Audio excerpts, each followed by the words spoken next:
Bonjour et bienvenue dans le podcast Au cœur du sens. Je suis Audrey, coach professionnel certifié et auteur. Et dans ce podcast, je te partage un peu tout ce qui me permet de trouver le sens de ma vie aujourd'hui. Donc des exemples de développement personnel, des exemples que je croise dans mes accompagnements. Tout ça pour que tu puisses avoir des tips et avoir la vie que tu veux, la vie dont tu rêves. Et pour l'épisode de cette semaine, je voulais te partager un outil que j'ai découvert il n'y a pas si longtemps, il y a moins d'1 an on va dire, qui est un outil de gestion du temps et c'est la méthode Pomodoro. Donc bienvenue, installe-toi. Aujourd'hui, on va faire en sorte de te faire gagner du temps avec une méthode, mais aussi, alors cette méthode-là est aussi 3 techniques hyper simples pour retrouver en fait du focus sans te forcer. Donc, je vais commencer par te dire déjà pourquoi est-ce qu'on a du mal à rester concentré aujourd'hui. Parce qu'avant de rentrer dans les méthodes, j'aimerais te dire rapidement en fait pourquoi est-ce qu'on galère tant à rester focus. Et il faut savoir qu'aujourd'hui, ton cerveau, c'est pas qu'il manque de motivation quand tu n'arrives pas à faire quelque chose, c'est qu'il manque souvent d'espace. On vit dans un monde où les notifications, elles arrivent en continu. On change de tâche toutes les 30 secondes, on a l'impression de devoir tout faire en même temps et notre cerveau, il a plus de cycle naturel en fait. Il y a une étude de l'Université de Californie qui a montré qu'après une interruption, il faut en moyenne 23 minutes pour revenir à son niveau de concentration initial. Donc t'imagines en fait si tu regardes par rapport à notre vie aujourd'hui. Une notification WhatsApp, hop, 23 minutes de perdu au niveau de concentration. Un message Insta, hop, encore 23 minutes. Une micro-distraction, de temps en temps j'ai l'habitude de dire une mouche qui vole, 23 minutes. En fait, ton cerveau, il n'est pas paresseux, il est juste submergé. Et la solution, ce n'est pas de travailler plus, c'est de travailler différemment. Et c'est en ça où je voulais te présenter la méthode Pomodoro. Elle est simple, elle est efficace, elle est géniale. En fait, je l'utilise et je l'ai un peu adapté à ma sauce maintenant. Mais je vais te donner la méthode initiale. En fait, c'est la méthode la plus connue pour se concentrer. Et en fait, elle est super simple. Le principe, c'est que tu vas choisir une seule tâche, que tu règles un minuteur de 25 minutes, que tu travailles sans t'arrêter, sans toucher ton téléphone, sans regarder les mouches qui volent. Tu fais 5 minutes de pause et après 4 cycles, donc de 25 minutes, tu prends une plus grande pause de 15 à 20 minutes. Pourquoi est-ce que ça marche ? En fait, cette méthode, elle marche parce que ton cerveau, il adore les temps courts. Et 25 minutes, c'est pas trop intimidant, tu vois. Ce n'est pas finir un dossier, c'est pas écrire un chapitre d'un livre, par exemple, je suis dessus aussi en ce moment. C'est pas faire tout le ménage, c'est juste, je fais 25 minutes et après je fais une pause. Et ça, c'est un moyen magique de contourner la procrastination. Des exemples concrets. Tu dois réviser un seul chapitre, 25 minutes, pause. Ou alors 2 chapitres, suivant la taille des chapitres. Tu dois ranger tout ton appart, une seule pièce ou une seule zone, 25 minutes, stop. Pareil, tu dois répondre à tes mails, un Pomodoro spécial mail. Hop, je fais 25 minutes, je réponds à mes mails, je fais une pause. Le vrai secret en fait dans cette méthode, comme dans toute méthode d'organisation, c'est déjà de t'écouter, parce que peut-être que cette méthode-là, elle ne te correspondra pas. Donc surtout, attention, warning, si jamais tu testes et que ça ne marche pas sur toi, tu n'as peut-être pas ce fonctionnement possible. Il y a souvent des gens en accompagnement, si j'ai des personnes qui ont par exemple un TDAH de détecter. La méthode Pomodoro peut ne pas avoir le même effet, ne pas fonctionner ou très bien fonctionner. Peu importe, le plus important, et ça j'essaye de te le dire à chaque podcast, à chaque épisode, mais peut-être que j'oublie, c'est de t'écouter toi. Cette méthode-là, je te la transmets parce que moi, elle m'a aidé à un moment, mais aujourd'hui, je t'ai dit, je l'ai adaptée. Donc écoute-toi. En fait, ce qui compte dans la méthode Pomodoro, c'est pas de finir la tâche, c'est d'être pleinement présent pendant 25 minutes. C'est un focus réel et du coup, des progrès réels. Donc ça, c'est super intéressant. Et tu peux même rendre la méthode Pomodoro encore plus puissante. Je te donne des astuces. En fait, tu peux, pour qu'elle soit plus puissante, si jamais tu vois que tu regardes, parce que moi c'était mon défaut au début, c'était de regarder le minuteur toutes les 2 minutes, tu vois, pour voir si j'en étais à 25. Donc non, Pour les pros du focus, tu utilises un minuteur visible, un vrai minuteur physique ou une app dédiée. Tu as des apps, d'ailleurs je te conseille vivement un podcast que j'écoute très régulièrement et dont je parle souvent, qui s'appelle Shido Podcast, je te mettrai en commentaire en fait. Et Shido Podcast, c'est vraiment les astuces numériques. Alors c'est pour les dirigeants de société, pour les consultants, mais en fait moi je l'utilise à titre perso.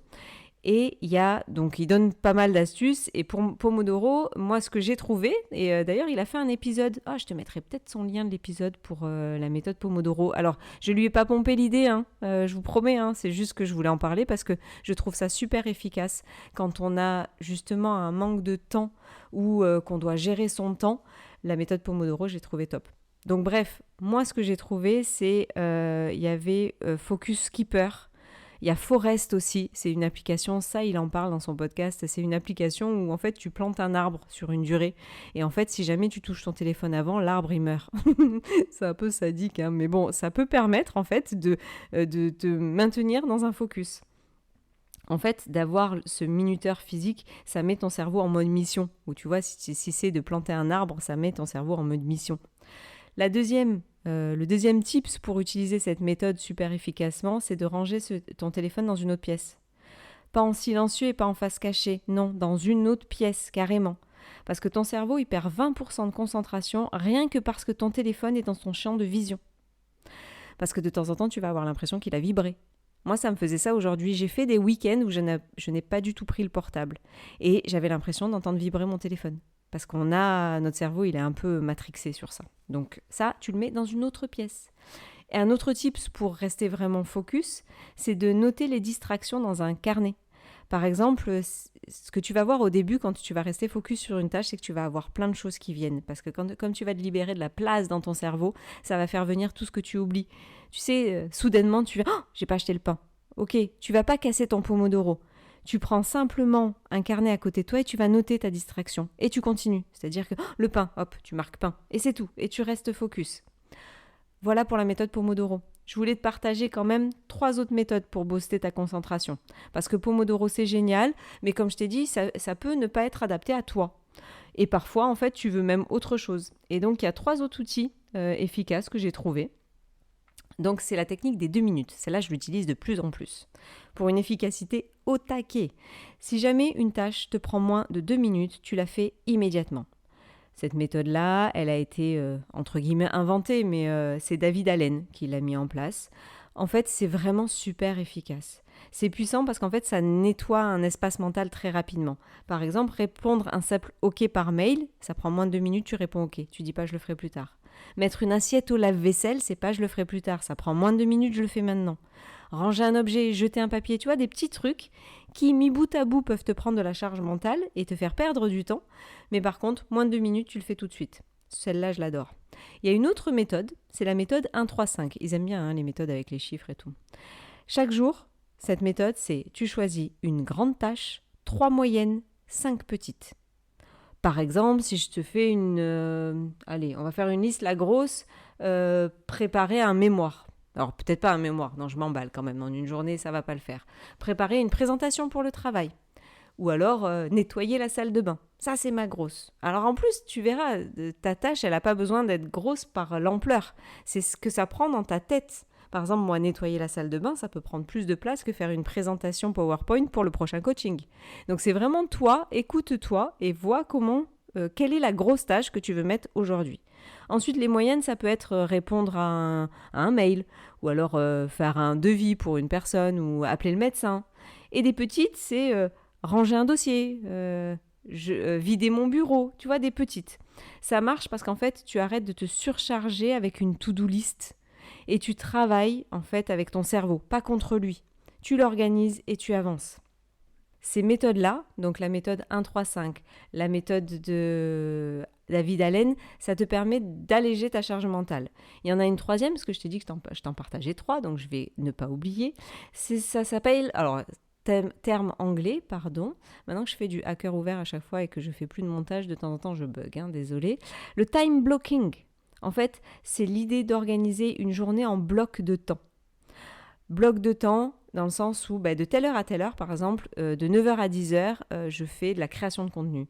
De 10h à 10h30, je gère les mails. De 10h30 à midi, j'ai un coaching. Ok. Ensuite, de 14 à 15h, je fais de l'administratif. D'avoir des blocs de temps dans ta journée pour te permettre d'avoir une journée bien cadrée et efficace. Et dedans, tu peux intégrer le Pomodoro aussi. En fait, le but de cet épisode, c'est parce que souvent, on entend « j'ai pas le temps ». Et celle-là d'excuse, elle me rend chèvre. De toi à moi, c'est une excuse que je n'accepte plus aujourd'hui. C'est pas je n'ai pas le temps, c'est tu ne prends pas le temps. Parce qu'on arrive aujourd'hui à se libérer du temps. Parce qu'on a toujours des tâches qu'on pourrait en fait prioriser différemment. Et j'avais fait déjà un épisode sur la gestion du temps et comment prioriser.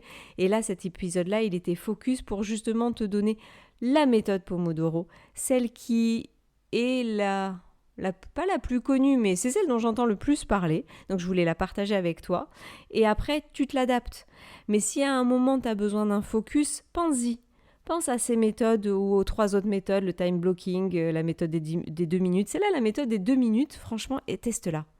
Teste-la, ça te prend moins de 2 minutes, tu le fais tout de suite. Moi, ça a révolutionné ma vie. Vraiment.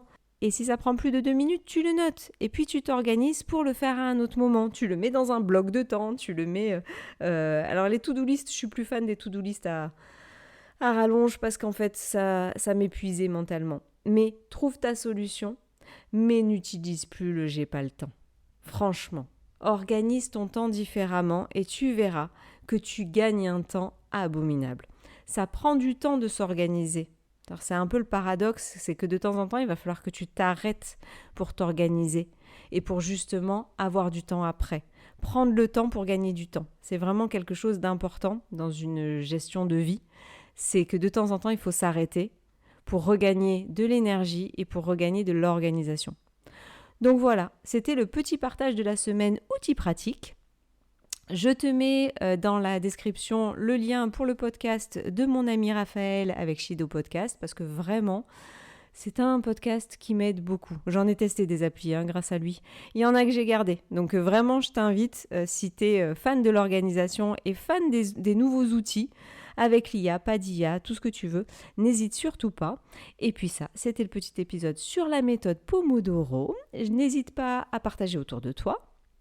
N'hésite pas à commenter si toutefois tu connaissais ou pas. Et puis, comme d'habitude, j'ai envie de dire, je te souhaite une bonne journée ou une bonne soirée et je te dis à la semaine prochaine pour un nouvel épisode.